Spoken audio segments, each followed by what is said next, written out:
So tell me, Steve, have you ever had to jump off a burning motorcycle? No, I have had one that has been smoking while I've been riding. Was it on fire? Potentially, yes, but it wasn't. No. There's a story here. Please go into it. Right. Well, I used to have this little 400cc VFR. Okay. And it kept not charging. So I spoke to the Honda garage. They're like, your regulator's going. I was like, okay. 40 quid for a new regulator, and it's just under the seat. Little black box, just a plug, 2 screws, changed it. Lovely, no problem. Anywho, went out that weekend, girlfriend on the back, going through this little village, car coming towards us, flashing his lights, just ignored him. Another car went past, flashing his lights. Hang on, something's going on here. Looked at him, followed him over my left-hand shoulder, couldn't see anything. Next car that came along, flashed me again, I thought there's something wrong here. Stopped, and there was just a plume of smoke, black smoke coming out from under the seat. Oh no, that's pretty scary. Yeah, regulator was the right one, but the battery was pumping too much juice back into it and burnt it out. Oh no. And it was right under my arse. Yeah, that's pretty scary, man. Yeah, I couldn't see the smoke because it was bailing out the back. She couldn't see the smoke because it was just going behind her. It was only when we stopped we realised what was going on. Augusto Fernandez in the Moto2, was it a warm-up session, I believe? Yes. Riding along, and all of a sudden he and his bike are on fire. And he kind of bails off, and you see him running away, patting it down. I don't actually know, to be honest, what happened. I have no idea. I remember flicking it on, literally just see the camera pan on him, and he's like smacking his ass, trying to put his ass out. Not a nice experience, Jesus. No, that must have been pretty scary. I think he did really well to keep us cool. Yeah. I'd have been panicking like hell, probably getting out of the suit. Yeah, because to be fair, he kind of rode it to a stop and then dropped it before jumping off. I'd have just been bad doing a Maverick Vinales and bailing off like at speed. Yeah, I'd be like, go, take yourself, go. Yeah, exactly. Get away from me. But he did really well. Kept a very real level head and just got off of it. Did a real good job. Got it in the gravel. You know, so there's no risk to the track or other riders or anything. So yeah, fair play to him. But yeah, what an experience. Yeah, that was pretty scary. Barbecue, Jesus. But yes, I'm Tim. He's Steve. This is For the Love of MotoGP, and this is our Catalunya race review. So before we dive in properly, Steve, how are you? Not bad, mate. How are you?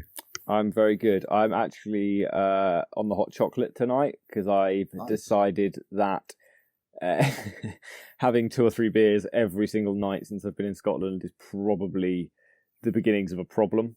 So I'm now maybe 2 nights in a row beer free. So, you know, I'm not yet going to a meeting, but I'm sticking to the hot chocolate for now in the evenings. It's Googling groups, but it's every evening. It's fine. Alcoholics drink every day. I just drink every night. Yeah, well, we could go with that. Makes me feel better. Yeah, exactly. I must admit, I have been laying off the old alcohol a little bit recently. I do like a drink when we podcast, but I found because we're now trying to do it regularly midweek, I'm thinking it's a school night. I've got work tomorrow. I've got to be a good boy. Yeah, that's it. And you don't really have much time, do you, between recording and then going to work the following day? No, I have to be up at 4:45 in the morning. So that's pretty harsh. Yeah, that's pretty rough, man. But I do get to finish early, so that's quite nice. Yeah, trade-off, I guess. Yeah, it has its plus sides and its downsides. The only downside is it's such a short space of time at night. If the kids get up or wake up, there's a problem. Yeah, you're just up. So yeah, but yeah, it's not too bad. Good stuff. Right, so on to the MotoGP. Anyway, Catalunya. How did you feel about the race? I had really mixed feelings about this race, to be honest with you. Yeah. I said to you in a text, I thought the crashes and events really made it. Yeah. I had a feeling that if it wasn't for that, it had the potential to become a very, say, another processional race. It's either that or it would have been pretty amazing, I think, with all the DNF. Yeah. It could have been... Because, some fast guys went down. So I think a lot of the reason it could have been quite processional was because the guys that were pretty quick did end up hitting the gravel. Yeah, I feel on the flip side of that, I also feel like we were robbed of so much. Yes, certainly were. Because of the guys who went down. If they'd have stayed on, I think we would have seen one of the best races we've seen for a very long time. And that's saying something this season.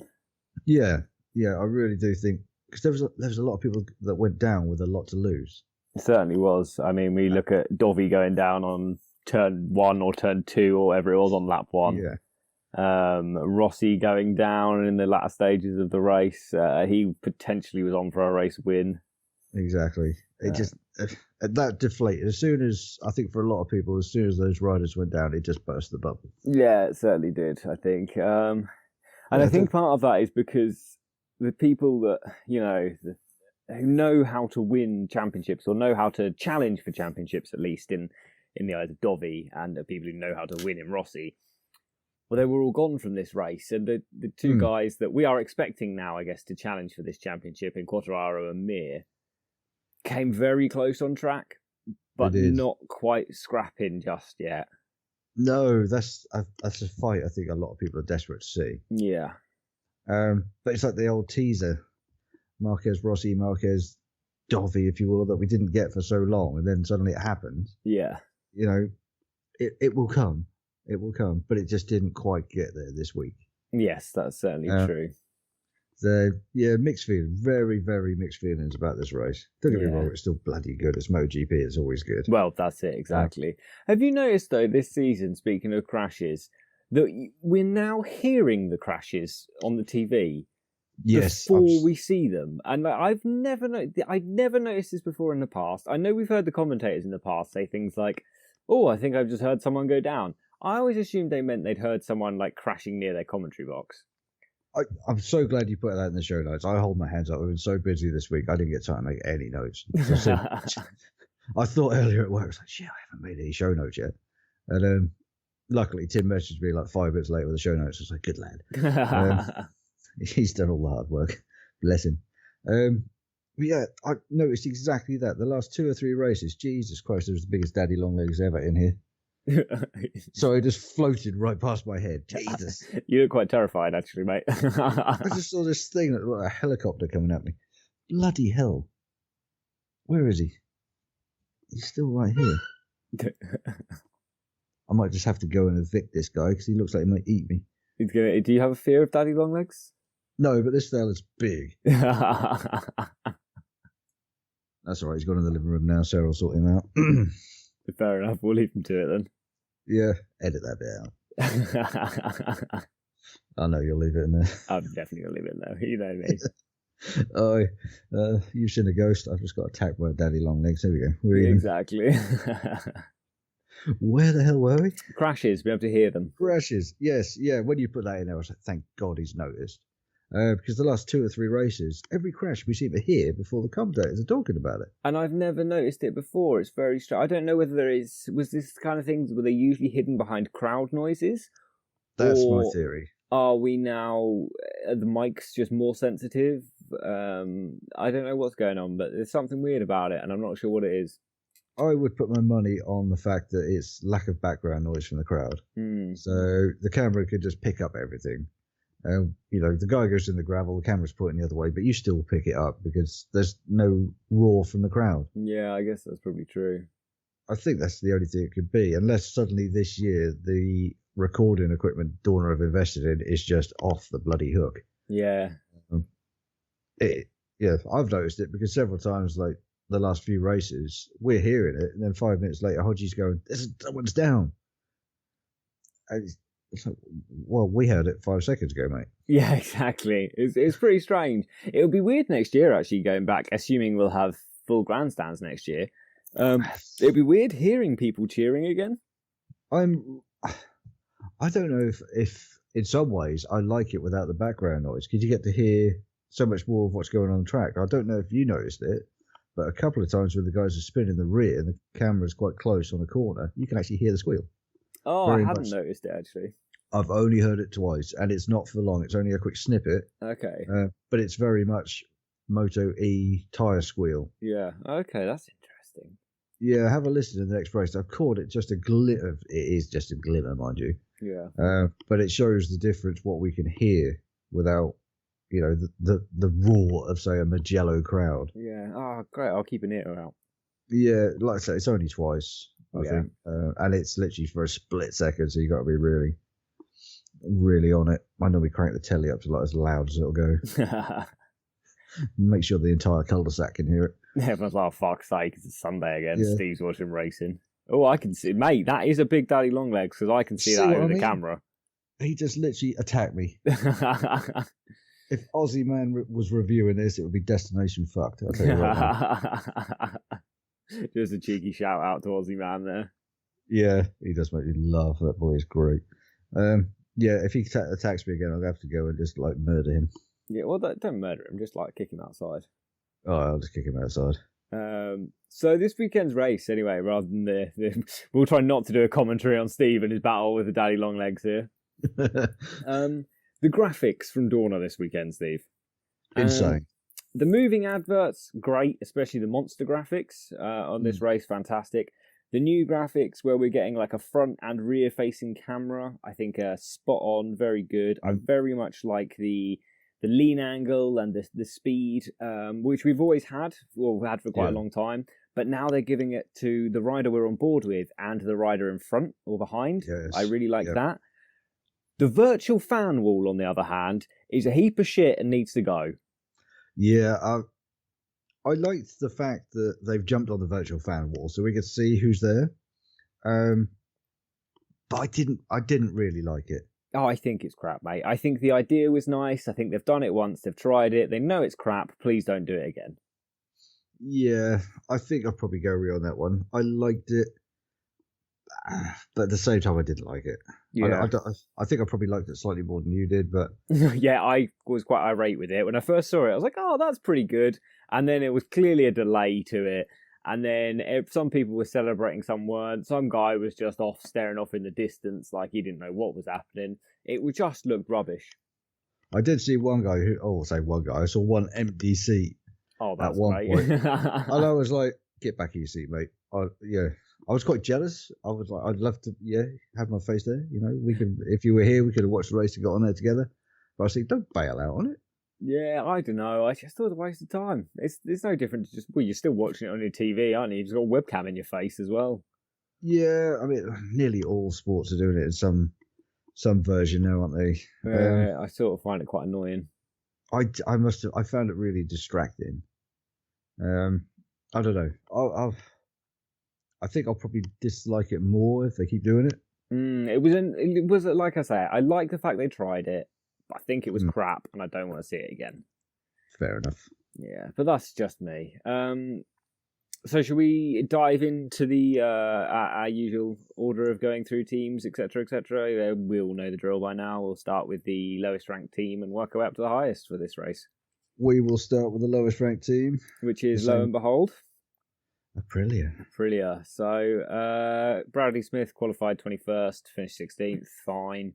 Aleix Espargaro qualified 15th, finished 12th. Some points. That's fine. That's done. I've not really got much else to say. You sound as exasperated as I felt a few weeks ago, whereas now I'm just sort of over it. I really am hoping that one of these podcasts we are going to turn around and be jumping for joy because we haven't. This is only our assumption of like our opinion of the team's performances, but I'm really hoping we're going to turn around and say, crack a bottle of bubbly because Aprilia aren't first.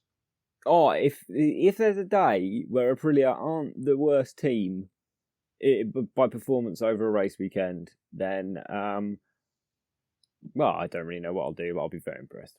But I don't think they will be. I mean, they tested at Catalunya after this race. Maybe they found something, but probably not. But yeah, I don't know. Maybe one day Aleix Espargaro will have a weird wet race and put it on the box, and we'll be like, well, fuck, he can do it. But, it's been a long time since he stood on the box, so... It's been a very long time. I was just going back to last weekend and seeing where they came. And there was a lot of fallers last weekend. Bradley was 13th and last. Yeah. And Aleix didn't finish. That's it. So, yeah, not really that great. No, listen. I just was.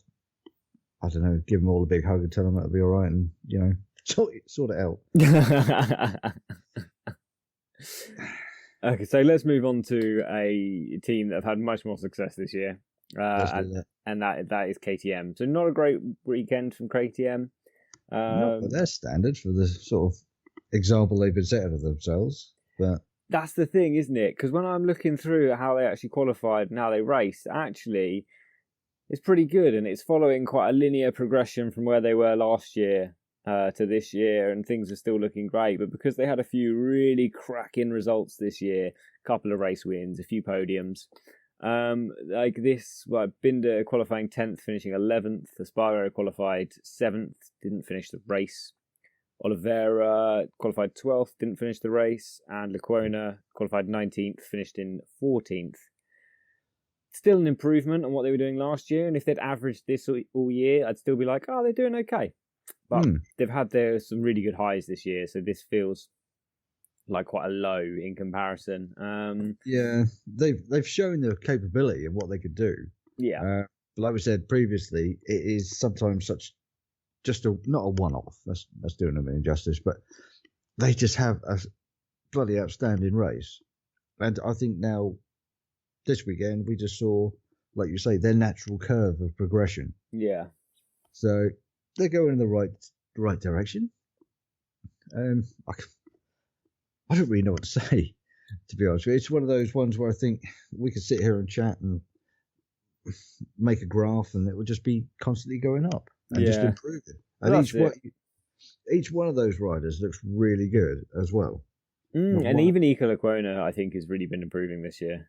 He has. He's really come on. Last year we sort of looked at him and thought, you got to improve, mate. And he listened.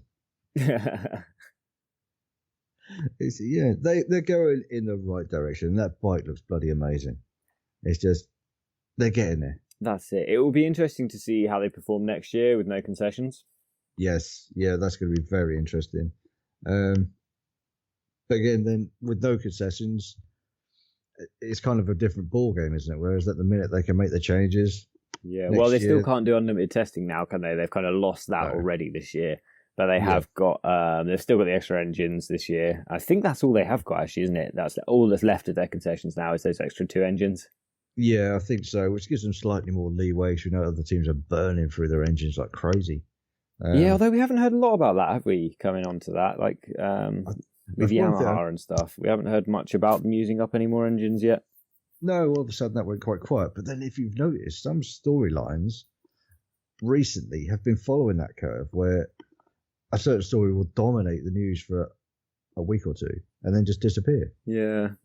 And then all of a sudden there'll be a little update. I think because the racing's so good, as soon as we have a race weekend, it's like, wow, look at this. And all the background stuff, what's happening in the pits and the garage is slightly pushed to one side. Yeah, that's fair.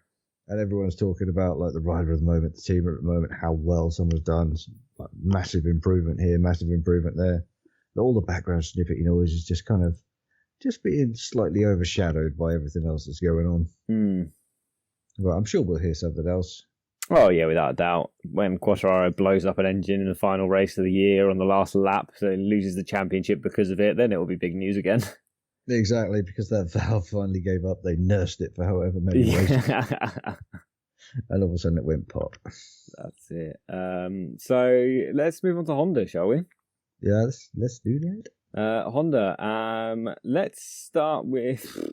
Again, not really any big news, is there, from Honda this weekend? The biggest talking point from Honda all weekend was Cal Crutchlow hurting himself at the track, stepping out of the coronavirus test centre. Yeah. I honestly, I sat there and I saw the story pop up. My first thought was like, this is a joke. I was like, you couldn't make this shit up. One of your riders, his kryptonite is winders. Yeah. And the other one is a set of steps. It's really not good advert, is it, at this point? Honda are like, right, we need to hire people who can do basic tasks. If they can open a window and walk down a set of stairs without hurting themselves, you've got the job. You're in. You're sorted.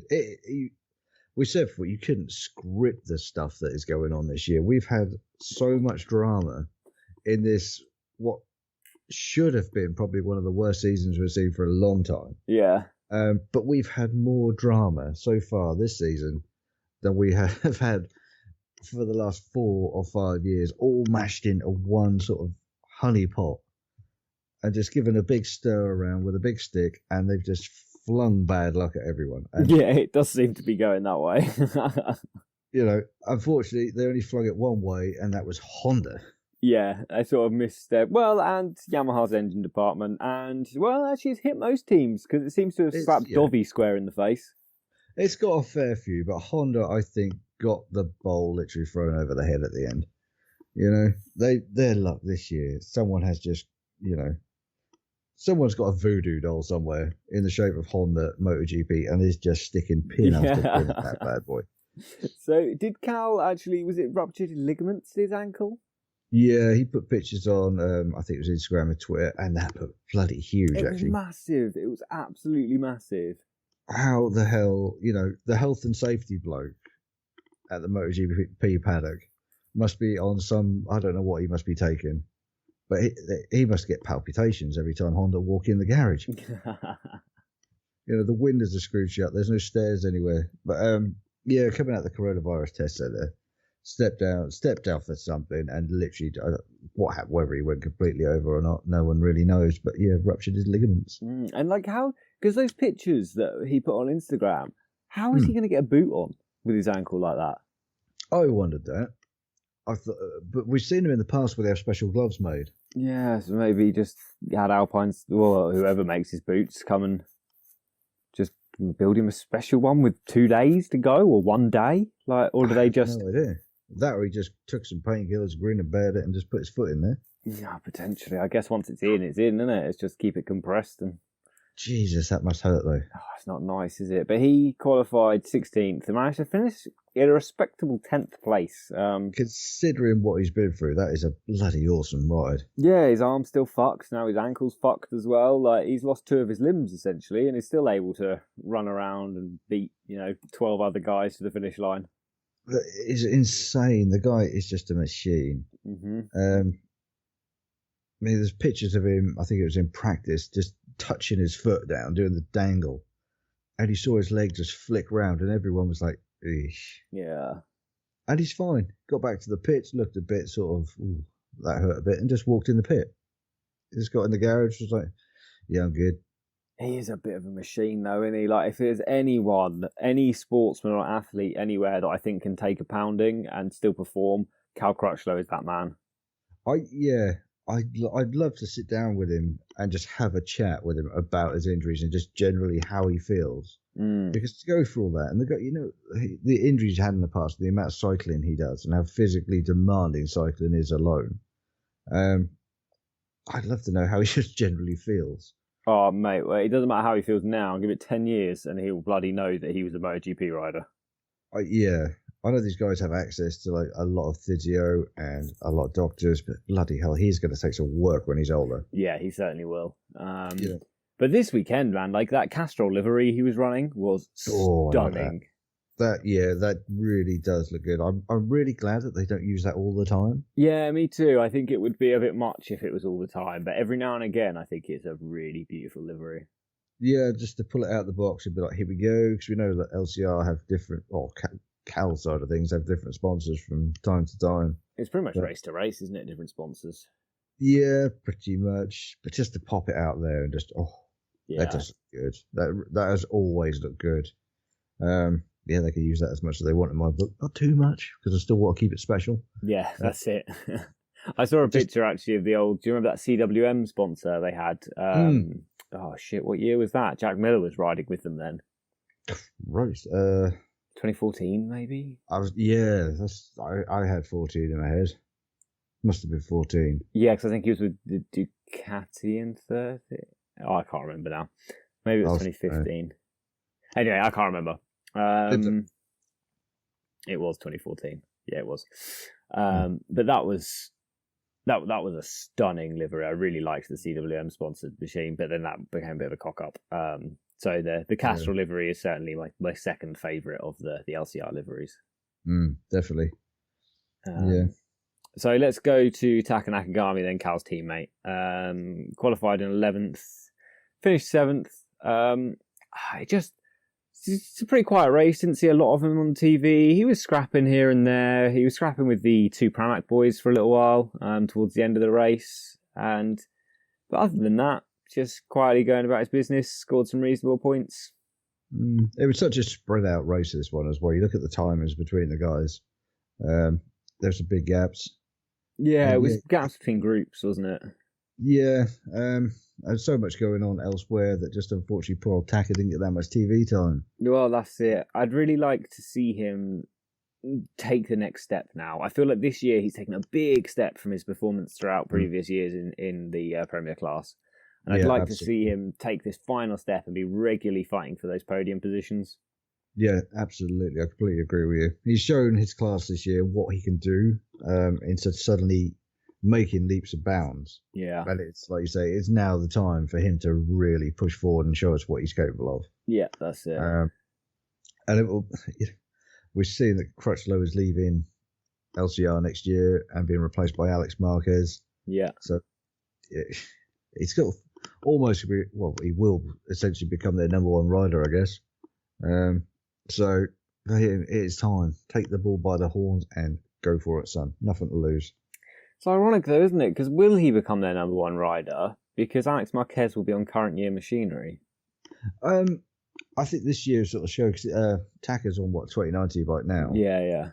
And although we're missing Honda's number one rider, has really shown what he can do with it, and he can beat current machinery. Well, I mean, he finished top Honda once again. I mean, Cal Crutchlow, to be fair, on a 2020 bike, 2 limbs down, beat both factory riders on 2020 machines. But Taka Nakagami did certainly finish his top Honda quite comfortably, and was comfortably up battling with like the Pramac Ducatis, which are both 2020 machines. Yeah. The boy's showing his class. He's a damn good little rider, and like you say, switch it on, show us what you can do. Yeah, that's it. More than happy with that. And another rider who really needs to step up again and make another step forward is the factory rider of Alex Marquez. Qualified 18th, finished 13th. Points. Points are points. He's making the right steps. All of a sudden, he stopped being right at the bottom and is becoming more of a mid-table guy, to lower. So he's making the right steps. We know that Honda's a beast and is hard to tame. And he's improving steadily. He's putting that curve in, putting the work in. We know at the test he put in more laps, I think, than nearly anyone else. He's working really hard, and it's not an easy thing to jump on and ride. So, see how it goes. It'll stand him in good stead next year when he hops onto the same bike at LCR. Next year's bike at LCR, sorry. Yeah, we'll see. Hopefully over the next 6 races he can keep improving. I'm sort of getting to the point with we're doing it with Honda as I was with Aprilia, as we're just saying the same things about the same riders. It's virtually the same results though, isn't it? And that's exactly it. Yeah, so I don't know. Every race, I think we're going to have to start mixing it up somehow. Just because we're going for the same order, and it's just there's always going to be, with the current situation, those teams in those almost same positions. Yeah. Unless something outstanding happens, like when where did Alex finish? Last week or the week before, where all of a sudden they have a smash or something, wasn't it? Yeah, have an awesome race, and all of a sudden we're over the moon for them. Yeah. And sometimes it's hard to talk about a team that's very samey without a certain sort of that feeling a bit like Groundhog Day. yeah, especially with the way things are going at the minute. Yeah, it's becoming very repetitive. Just unfortunate, and it's unfortunate for them when they're going about their business, just trying to improve, especially Alex Marquez, that there's so much else going on around them that overshadows that. Yeah, that's fair. But everyone's improving at the same rate. And that's why it's really hard for the rookies, I think, is that, they are going to be getting faster and getting up to speed. But as they're doing that, everyone else is also getting faster. Everyone's bikes are getting faster. Every machine on the grid, except probably Aprilia, is getting faster. And like we're seeing lap records broken year on year, so like it's just harder and harder for the rookies to drag themselves up to the top like that. It is. If you could do something spectacular and amazing, like we saw with, let's say, Quartararo last year, or even Binder this year, having that win out of nowhere, and you will get noticed. But it's that old adage that there's always someone whose shadow you're sitting in. Yeah, and for Alex Marquez, he is in a big, big shadow. There is a very big shadow looming over him, and there's a lot of pressure that comes with that ride and that surname. That's it. But at least this year he is beating his de facto teammate in Stefan Bradl.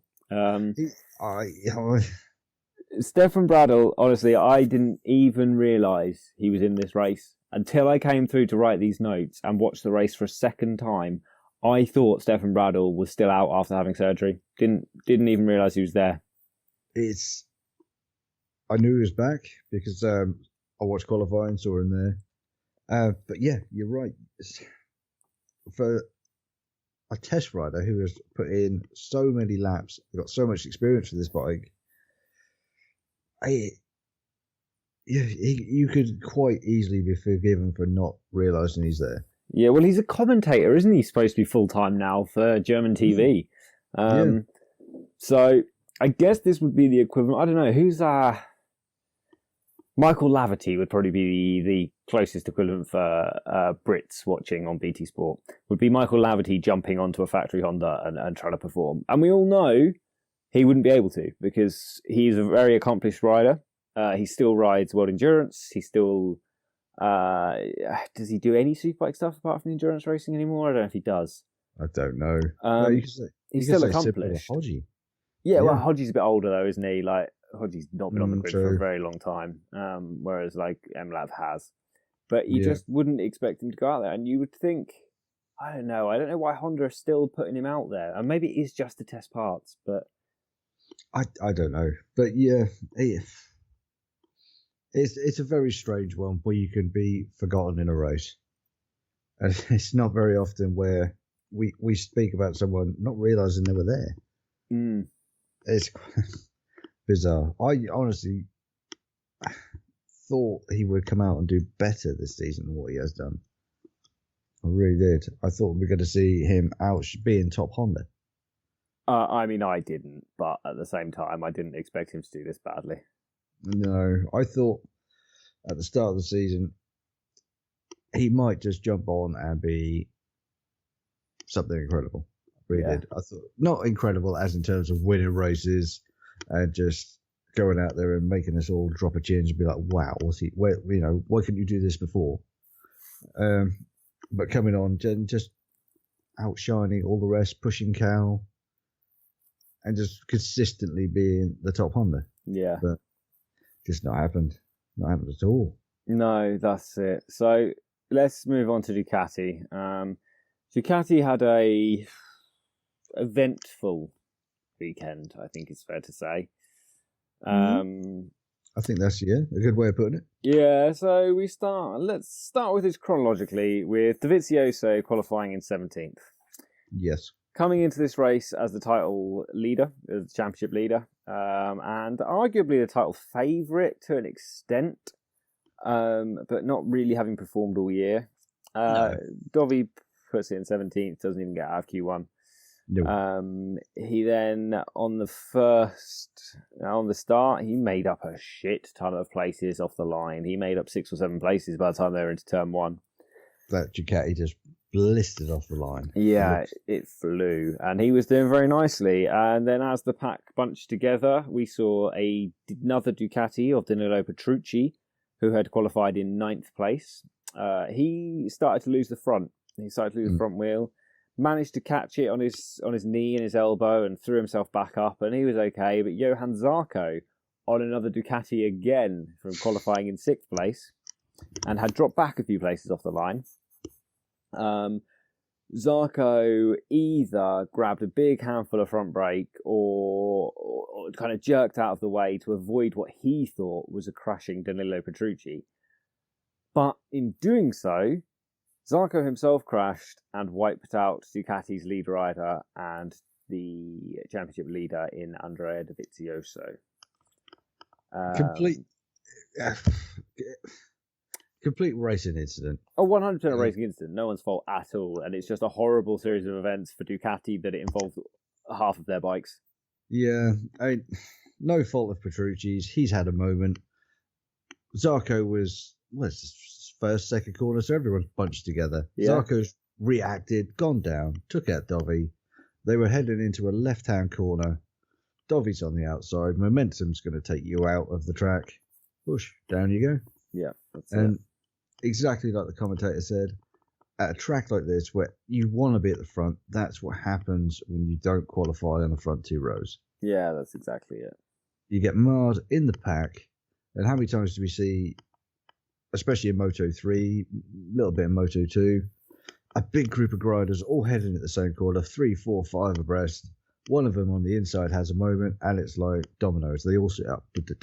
Yeah, and it happens all the time, doesn't it? Like, it does. It's a racing incident. But the problem is, if you are Andrea Dovizioso and you come third or second in the championship for the last 3 years, and the main title rival's out, and could potentially be your last year in MotoGP, and you're looking like, right, I can go out with the number 1 plate. Qualifying in 17th and getting yourself caught up in other people's crashes is not the way to do that. If he'd have been on the front 2 rows, no problems. Exactly. With the pace he had off the line, he'd have been gone right at the front. Lovely job. And probably wouldn't have finished on the box. He probably would have finished somewhere inside the top 6. Easily. It would have been solid points. And instead, he's now 24 points off the championship lead. That really cost him. That was a big, big, big mistake. Not his fault, racing incident, but he put himself in the position to get caught up in that by qualifying in 17th. Exactly. A track that he won 2 years ago. Like, we know he can win round here. And this is the second year in a row he's been wiped out by someone else. Yeah. It's just, I don't know. It was so frustrating. So very, very frustrating to watch at home. And we saw his reaction when he, in the gravel trap, punching the ground and just pure emotion. It's like he could see that the championship is almost gone now at this point. I think you're probably right. I think it has with his results from this year. He's had good results, not the best. He's had good results, but he has been, like you said, the last podcast. He has been a consistent man. Yeah, and that even if he'd have finished 4th, 5th, 6th, like you said, he would have still been right at the pointy ends. That's it, exactly. To be taken out is just pure bad luck, but that has really, really cost him. It's cost him big time, especially when you look at the consistency of someone like Johan Mir, who's just improving race on race. Exactly. I mean, all of a sudden that took Dovi right down to 4th in the championship. Yeah. Not good. Not good. Like I said, it's going to potentially be his last season. He has now got a mountain to climb. It's going to be a real fight for him. He's really heavily relying on Quartararo being as inconsistent as he has been all year. But he's also relying, Maverick Vinales being as consistent as he has been. The problem, I think, for Dovi is going to be Johan Mir. Yeah. The other 3 riders have shown that they can be up and down. Yeah. Mir, at the minute, as we've seen in the Fantasy League, has got that little symbol next to his name that says Rider on Fire. Yeah, exactly. So he is on a hot streak right now, and it's a hot streak that I can't see going anywhere, man. I think he's got this. I think he's looking at the championship now and going, do you know what? I reckon I can do this. All right, it's in the bag. If he can keep a level head, not think about it, even if he just keeps on getting the results he's had, what has he had, a third, second? I believe so, yeah. Just keep that going, and the win will come. And he doesn't look like he's going to put a foot wrong. He could be the rider that wins a championship without winning a race. Yeah, exactly. We've seen it done before. Have we? I'm sure we have. I'll have to look it up and then post something online. Yeah, okay. I'm not sure it ever has been done in MotoGP or in the Premier class at all. I think there's been riders that have done it with like 1 win, but I don't think anyone's ever done it with none. I will look it up. Okay. There's a stats guy on Instagram who comes up with some amazing stuff. I might have to send them a little message and find out. Oh, what's it called? I needed something new to follow that's exciting. I'll have to look it up for you. Okay, that's fine. We'll do that afterwards. Yes. Let's just finish through Ducati quickly and then we'll dive on to Suzuki. Okay. So Johan Zarco out. We had Obviously, Dovi was out. Dino Petrucci, after causing that, ended up finishing in 8th place, which was a solid weekend for Petrucci, I think, as judging by current performance this year. Qualifying 9th, finishing 8th was a pretty good weekend. If he was on anything that wasn't a factory bike, you'd be like, yeah, okay, pretty good. He looked good this weekend. He looked very, very good. Fact of the matter is, he still finished behind 2 Pramac bikes. Yeah, but with the way he's been riding, that's, like you say, it's a solid result. It's sad, though, that 8th place is a good result for him. It is, because we know he can do so much more. Yeah. But with current form, it's the only thing you can really say. Good weekend. Yeah, that's it. And we saw the 2 Pramac bikes. Bagnaia qualified 14th and finished in 6th, and Jack Miller qualified 4th as top Ducati and finished in 5th as top Ducati. He did, the bastard, after I took him out of my dream team. That's a story for later. Yeah, both, we know what to say. Both beating factory bikes.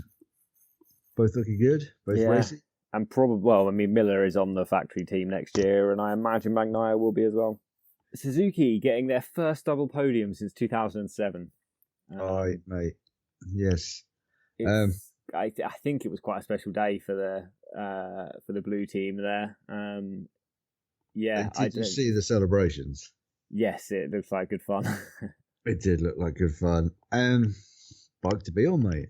The thing is that at their fastest during the race, the pace isn't that quick when you compare it to the Yamahas or you compare it to the Ducatis that are performing.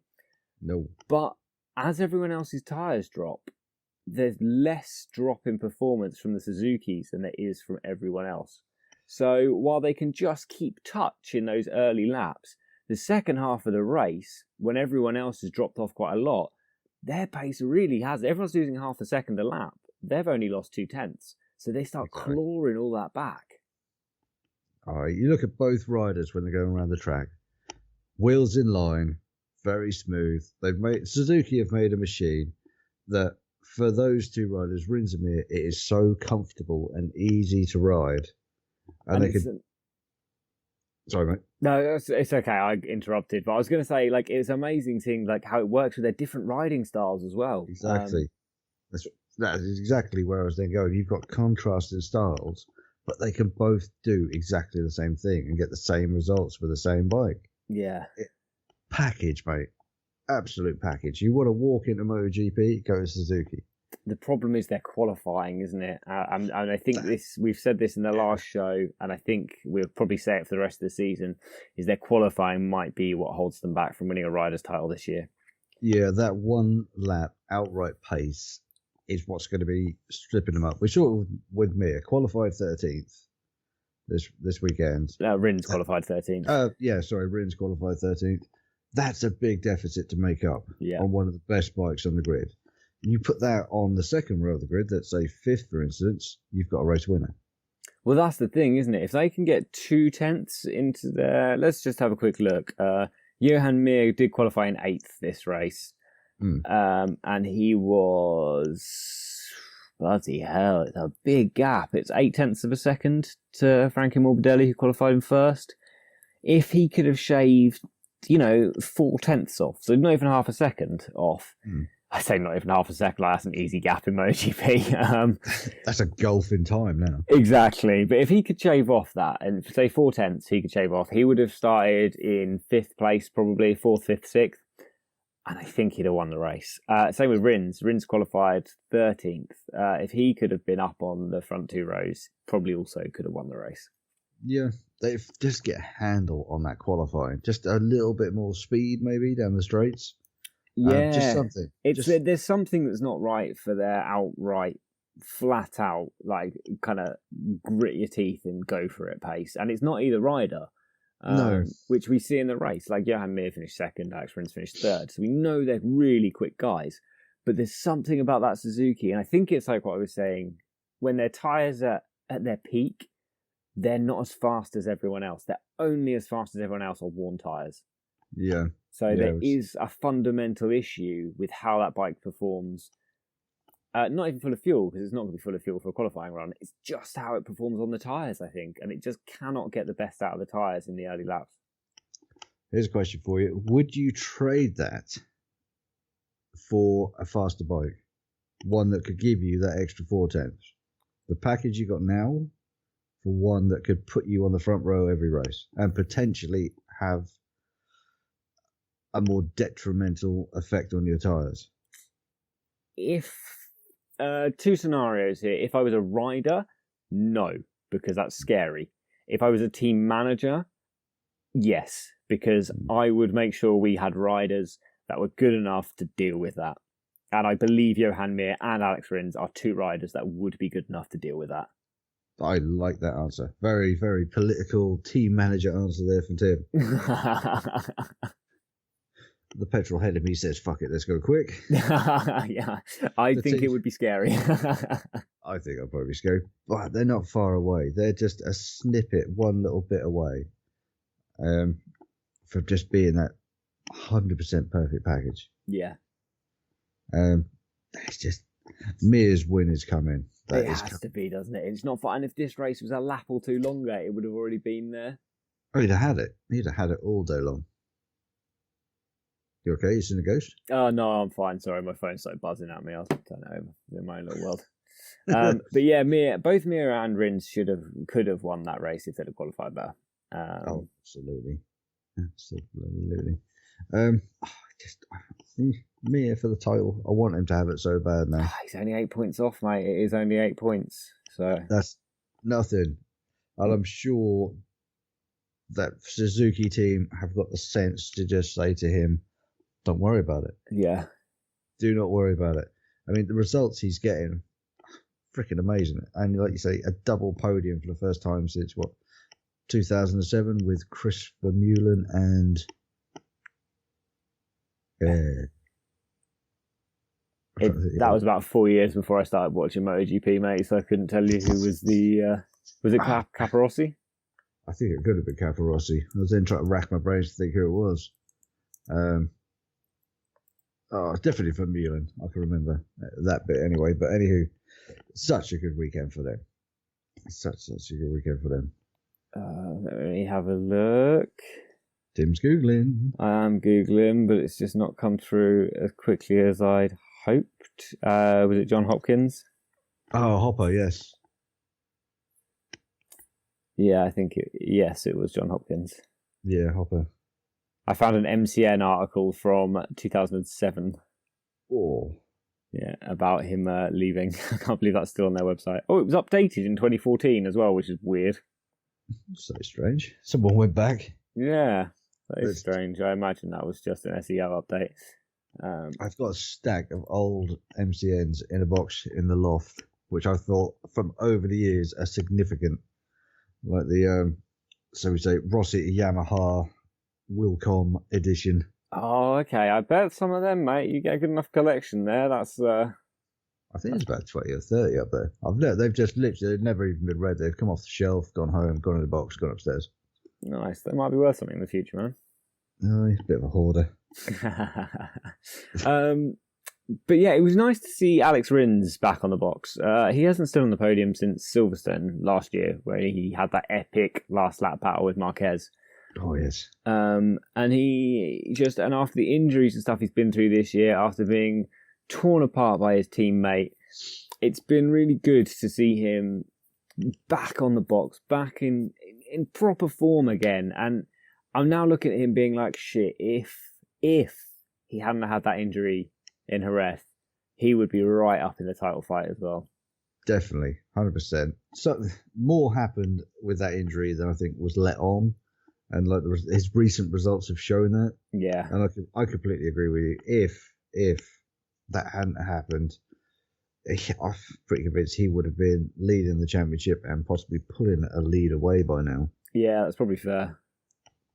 But we'll never know. No, we will never know. We just play the hand we're dealt, and we'll see what happens throughout the rest of the season. Yeah, in some ways this year, although we've had a cracking season, we've also been robbed of a lot of ifs. But I feel like that's probably the same every year. There's just been a lot of things to talk about this year that have made us feel that way. It just, for some reason this year, everything seems like compressed in one. There's so much going on in one race. Normally we'll have like the outstanding ride of a race. This race, there's like this point, this point, this point. There's so many things to talk about. Yeah. So many things. So, talking to many things, let's move on to Yamaha then. Let's go. Right.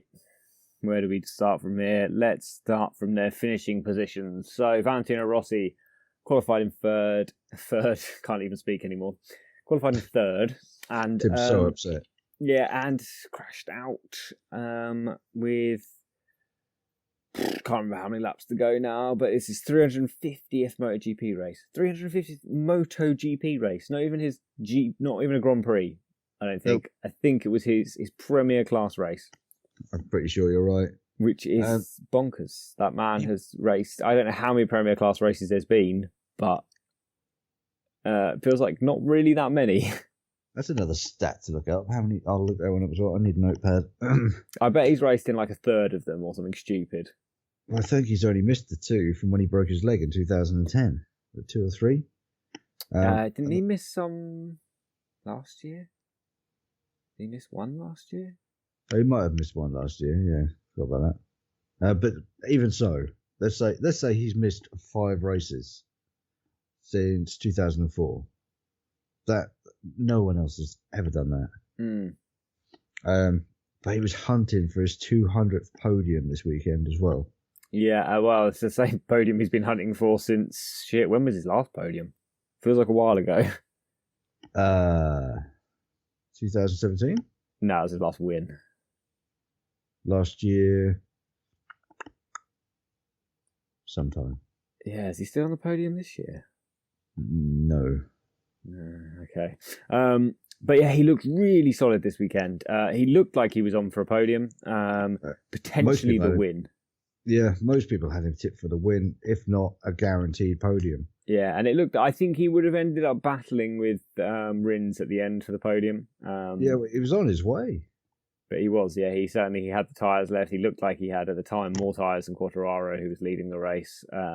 He looked on for a podium and potentially could have fought for the win. He broke some hearts. He certainly did. But he looked like he was just looking after his tyres, and then as soon as he started to push, gone. Down. Turn 5? Where we've seen so many people crash that weekend. There'd been a lot of crashes there, yeah. It was the right left, wasn't it? Yeah, the same crash as well. The front wipes out, and you're gone. After the throttle washes the front out, gone. That's it. Twitter nearly blew up. I'm not surprised. I sat there. I've purposely, the last 2 weekends I've been really busy. There's been so much going on. I haven't jumped on Twitter because you can't get a word in edgeways. Yeah. Everyone's talking about it. But yeah, the feed just went nuts. Rossi's down, Rossi's down, Rossi's down. And everyone was like, right, turn the telly off. It doesn't surprise me. People are like that. But I sort of think, screw them. If people are going to be like that, that's their problem. Yeah, there wasn't that many. It was just so many people like gutted that he dropped it. Yeah. Because the old dog is showing it. He still got it. And that was potentially one of his better chances. I think it certainly was. We know he's now confirmed to be riding with Petronas next year. This was the worst kept secret, I think, in motorsport ever. I'd love to speak to someone at Petronas to say, right, when did you know? I'm sure they have all known for months, and it's just been... But it's kind of what everyone's been saying, isn't it? That everyone's known for months, but it's just sorting out the final bits of small print, basically, in the contracts. It was the technicalities, because we saw over the weekend that it was some of Rossi's mechanics will not go in with him to Petronas. Yeah. A couple have been quite outspoken on social media,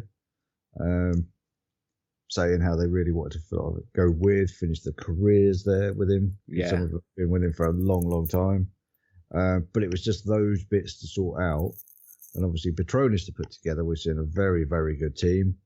And obviously we want to keep those together. And it's just, I would not want to be the legal team that tried to mishmash this all together. No, it would be an interesting one. Because I believe, isn't he still contracted to Yamaha? Yes. He's riding for Petronas under the Yamaha contract. Which then makes it even more complicated because that's a whole nother layer of legal team involved. Yeah, so not only have you got sort of say your own representation, you've then got Yamaha's representation, then you've got Petronas' people in there as well. Yeah.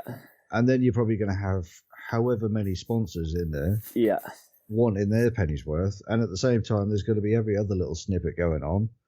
I just literally want to put pen to paper and know I was racing. Yeah, exactly.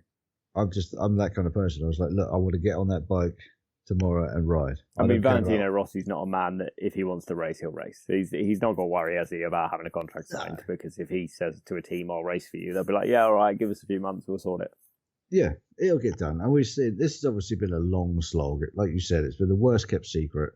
We've all known for a long time he was going there. Yeah. They might have, just confirmed that he was going there months ago. And just said, yeah, we're just sorting out the technicalities. But he's here. But obviously, for whatever reason, excuse they found, we found out this weekend. So, 1 year contract with Petronas. Good. I'm really, I'm pleased. A part of me is very pleased that he's done it. I fear that there's going to be, I don't know. For some reason I've got doubt and I don't know why. I'm not really sure where that's coming from. What, doubt for how he'll perform or doubt for what team he'll be? I've got a bit of both. I'm really glad that he's still going to be there because he is obviously a massive draw, and I hope if we get however many fans allowed back at tracks next year, that the crowds will come in numbers. Yeah, they will, without a doubt. Yeah, because we know it's a 1 year contract, so potentially again his last season. I myself am going to be hitting that refresh button when Magello tickets come out. Booking 2, by the way. Get your passport ready. Happy days. My passport's always ready, mate. You're literally like, it's in your back pocket. Where are we going? I think a big part of me is because I'm such a fanboy, I always want to see him on the podium at the front. And when there's got potential for it to not happen, I get very nervous. Yeah. So something new like this, going to a new team, so you got different mechanics, different bits and bobs going on. It makes me very nervous. But at least he's on a current year bike. You know, he's still backed by Yamaha. Like, he'll still have. And to be fair, just look at the results from this season. You've got to see that the Sepang International Racing Team are actually leading the team championship and almost 40 points ahead of the Yamaha factory team. So exactly. They have put together one awesome little team. Exactly. So he's not like he's going to an underfunded, undersupported team. He's going to arguably the best independent team who are performing well above what they should be doing at the moment. Exactly. Smug, I think, is their motto at the minute. Yeah, quite. Yeah, he'll be fine. He'll be absolutely fine. I just want next year to roll around now so I can pat him on the back and go, "Are they all right?" He's not concerned, mate. I assure you. Don't worry about it. No, he's not concerned at all. But it makes me feel better. All right, let's move on to his teammate in Maverick Vinales. Maverick Vinales qualified 5th and finished the race in 9th. Let's just slap him and move on. Yeah, after just such a great race, this was shocking. It dropped 10 places by the end of lap 1. And then, as is typical of bloody Maverick, in the last few laps, he was the fastest rider on track. But just so far back, there's nothing. He couldn't do anything with it. The BT Sport guys, Dorna guys, showed the onboard of his start. And bikes were just going fucking past him. He bogged down, just got a shit launch, and that was it. Game over. Yeah, but he could not make the places up until, like you say, what was it, 8-9 laps towards the end. All of a sudden, he hits, afterburners, and he's gone. Yeah. He's the fastest thing out there. It's so infuriating. I think I sent you a message saying, if I was his mechanic, I'd have chucked spanners at him. Especially after him fucking mouthing off that the last time it was all his mechanic's fault. Yeah. This is why, and I completely agree with you, he'll never win a championship. He just hasn't got the consistency for it. He's not got the headspace to do it, I don't think. No. If you looked at his results chart, it will literally be peaks and troughs. Massively, yeah. It is like the Andes, a topographical map of the Andes. The fucking thing's going to be all over the place. Yeah, certainly. Of all the people that wind me up in MotoGP, he's one of the worst. Yeah. He's got so much potential. And, you know, it just... fucking get off the line quicker. I will push you if you need it. Okay, so before you get too enraged, let's move on to Franco Morbidelli and Valentino Rossi's future teammate. Put it on pole position for qualifying and finished in 4th in the race. I think having Quartararo as a teammate and seeing Quartararo perform has really spurred Morbidelli on this year. Yes, after last year where he was definitely outshadowed, he has just proven how intelligent he is. He sat back, looked at what he needs to do, analysed stuff, and gone out and done it. Yeah, certainly. Put the work rate in, and all of a sudden, he's far more consistent than his teammate. He does seem to be at the moment. I mean, he's still trailing a long way in the points, though. 77 points to 108 points for Fabio, and only 1 race win to Fabio's 3. But yeah, it's still, certainly in recent races, he's certainly been more consistent. And he's just looking good now. He's even on, because I would consider this 4th place quite a bad weekend, but it's still a 4th place. And he raced well. He was racing up at the front. And it was only really one mistake that knocked him down to 4th.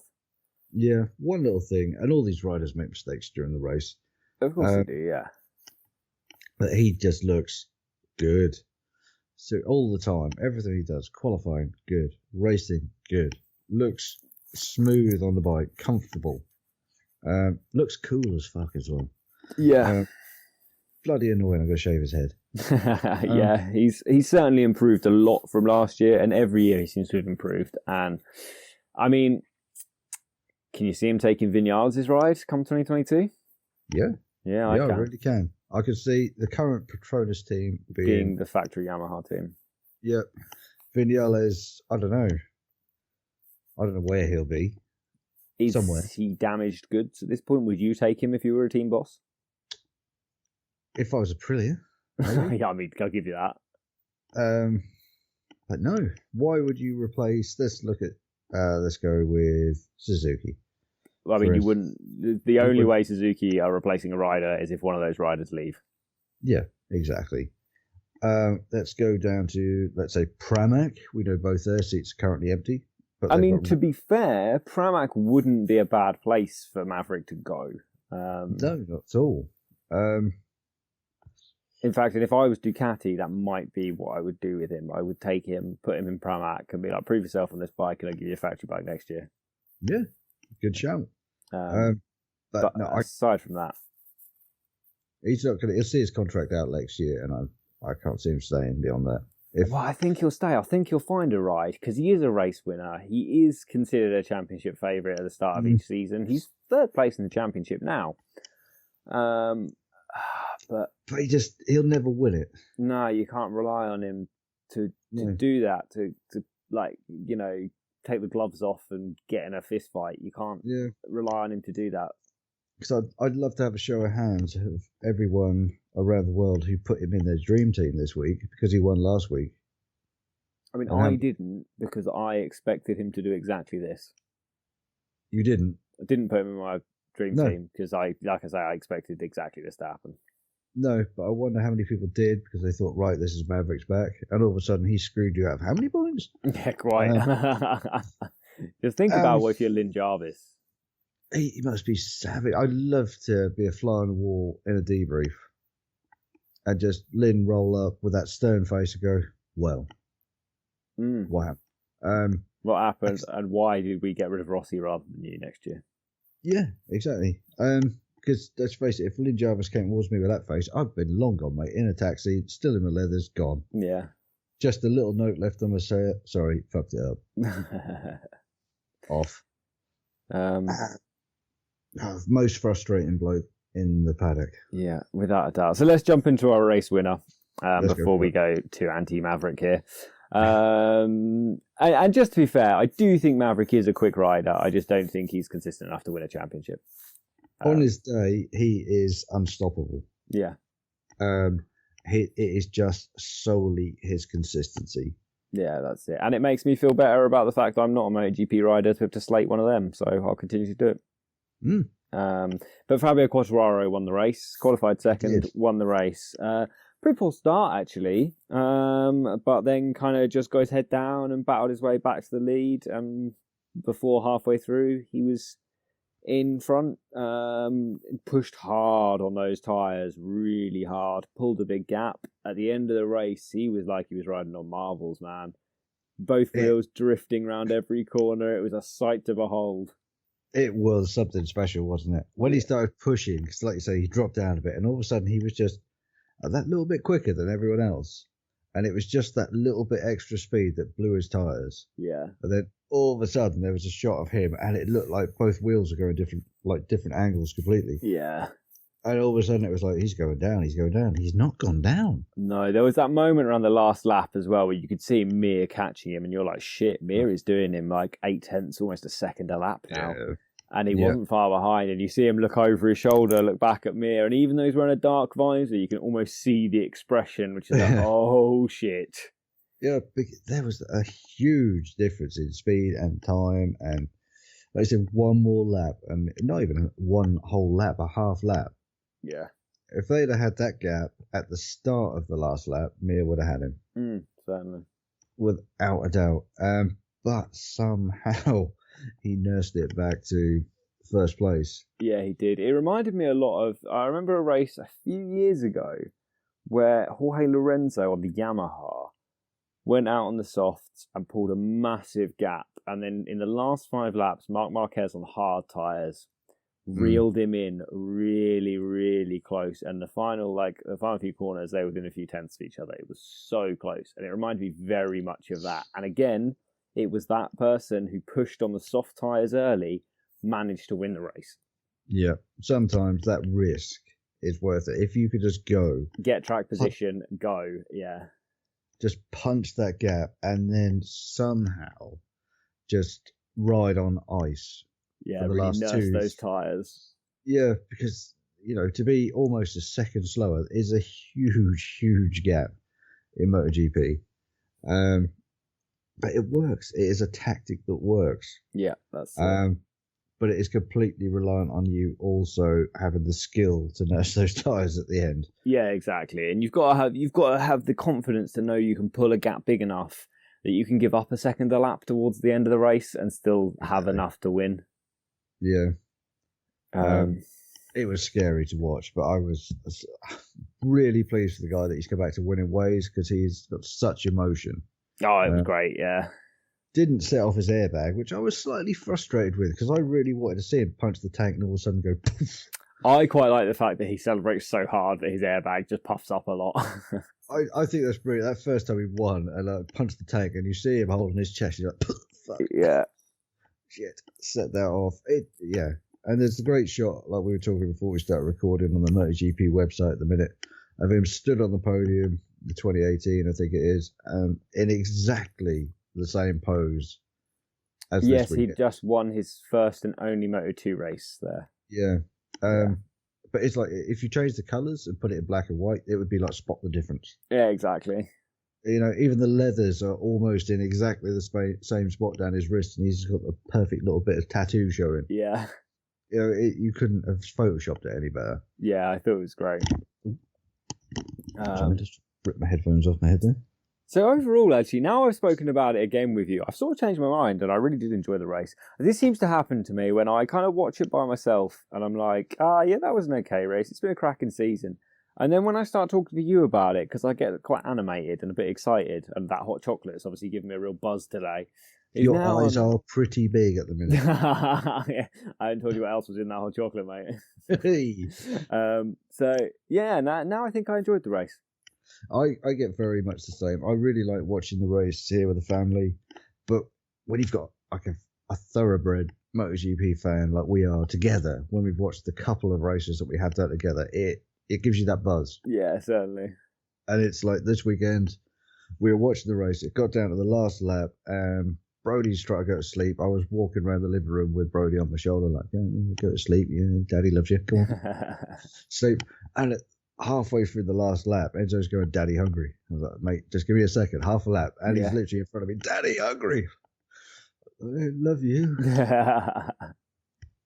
And, I leg it in the kitchen quickly, make a sandwich right dirt quick, give it to him, pack of crisp, banana. Get out to see him cross the finish line. Sit him down, and it's literally like, boom. That's why I tend to, if I know I'm going to be busy, I just watch it on catch up later.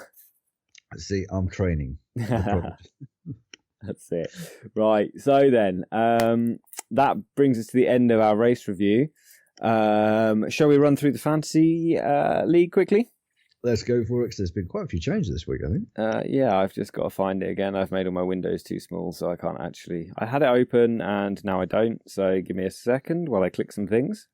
I've completely lost it as well. I was looking at stuff, stats. Yeah, it's okay. I've got my 3 dots of loading, so we are nearly there. A couple more clicks, just filling for time. Here we go. Right, so our current fantasy squad. I thought I had quite a good weekend, but I still managed to drop a space in the tables, which is annoying.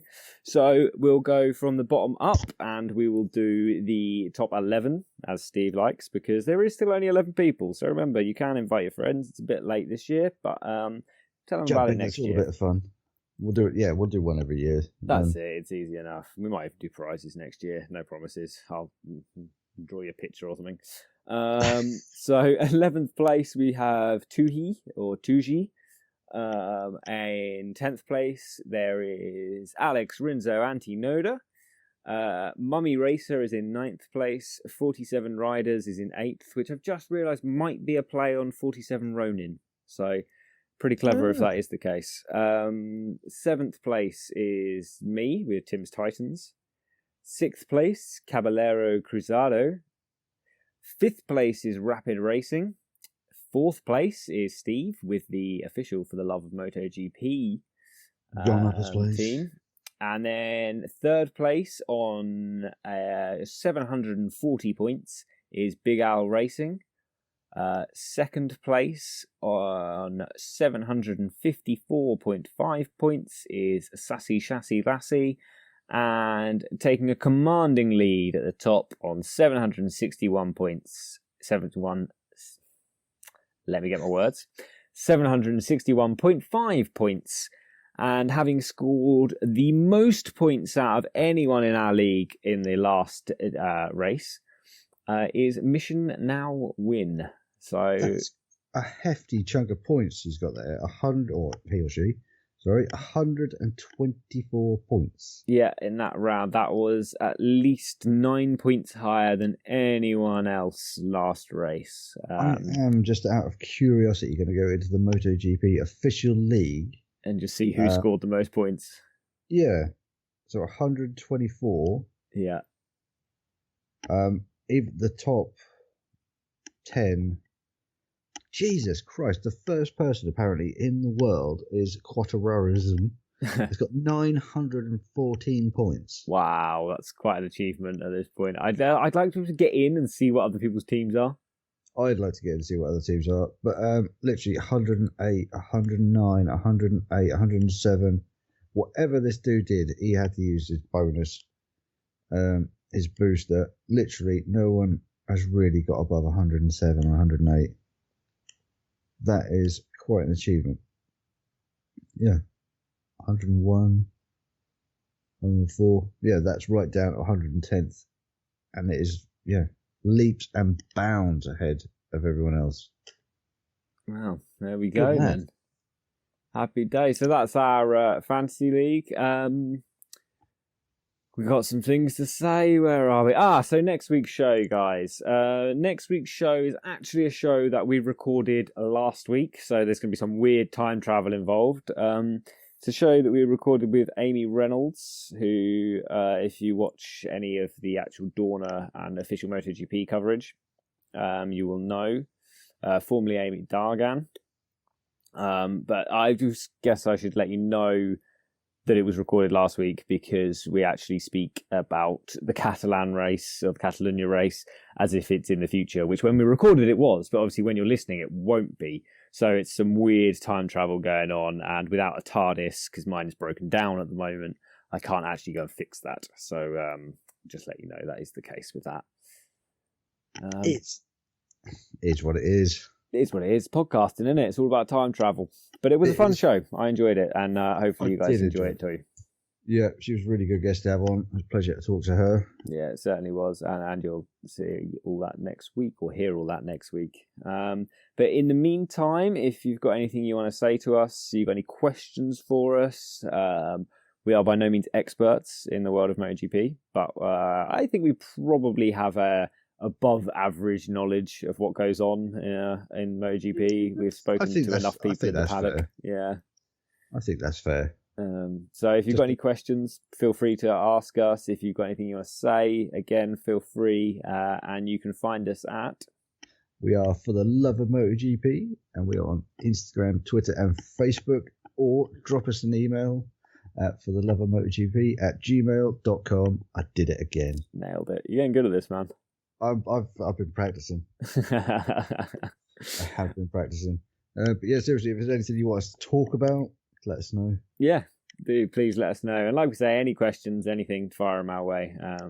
It's always nice when we get. Damn it, I just remembered we had a question. Oh, we do have a question. Well, there we go. We had a question. My bad. I've been saving it. See, this is how much me and Steve don't actually communicate. He didn't tell me this, so I forgot.